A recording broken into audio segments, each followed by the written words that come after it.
Kata Ibnu Taimiyah, ciri seorang ubudiyah itu, penghamba Allah Subhanahu wa taala itu, dia nanamin 3 sikap dalam dirinya.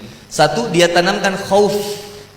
Dia tanamin khauf. Apa itu khauf? Rasa takut kepada Allah Subhanahu wa taala. Bunda, saya punya anak. Anak saya namanya Khansa Humairah Khairun Nisa. Khansa ini usianya baru 6 tahun. Dia nanya ke saya, "Papa, kan manggilnya papap ya. Kalau aku manggil istri aku kan mamam gitu ya. Jadi papap sama mamam gitu." "Pap," kata Khansa, "Papa, kenapa aku harus takut sama Allah? Kan Allah baik." Terus aku bilang, ini luar biasa nih, pertanyaannya nggak tahu dapat dari mana juga nih dia kepikiran begini. Ini lagi bulan puasa kemarin, Bunda.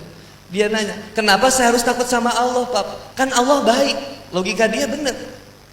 Bunda takut sama kecoa misalkan. Kalau saya bukan takut, segen saya sama kecoa itu ya. Saya menghormati gitu. Jadi kalau kecoa masuk ke rumah, saya keluar rumah gitu. Kalau kecoa masuk ruang TV, saya keluar, mungkin dia pengen nonton. Ini gitu, saya menghargai ya gitu. Hak-hak asasi dari kecoa gitu ya.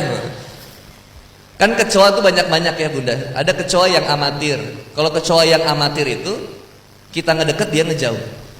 Ada kecoa yang profesional. Kalau kecoa yang profesional ini kita ngedeket dia ngedeket juga. Gitu. Kayak ada alarm gitu.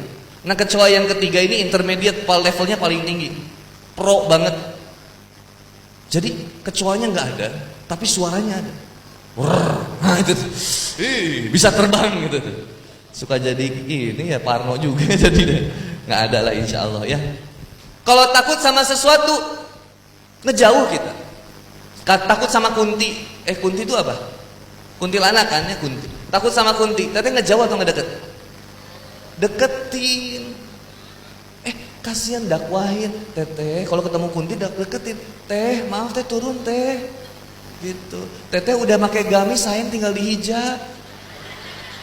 Gitu. Jadi kalau ada ahwat nggak dihijab, kalah sama kunti gitu. Kunti aja syar'i di gamis panjang, nggak kelihatan bentuknya. Wah, biasa tinggal dihijab, mungkin dia nangis itu karena nggak kebeli hijab. Hanya dakwahin lagi sayang. Kalau ketemu pocong, ada doanya. Apa doanya? "Allahumma barik lana fima rojaktana wa qina azabannar." Insya Allah itu langsung hilang gitu. Seumur hidup di Magelang hidup saya jadi pocong katanya gitu. Cuman di sini saya akan dimakan sama manusia. Kalau takut sama sesuatu, ngejauh kita ini. Tapi kata Ibnu Taimiyah rahimahullah mengatakan salah satu sikap kepribadian seorang hamba adalah dia menanamkan nilai-nilai khauf dalam dirinya. Kemudian Khansa nanya, "Kenapa saya harus takut sama Allah? Kan Allah baik." Kata Kang Boni, saking baiknya Allah kita takut mengecewakan Allah Subhanahu wa taala.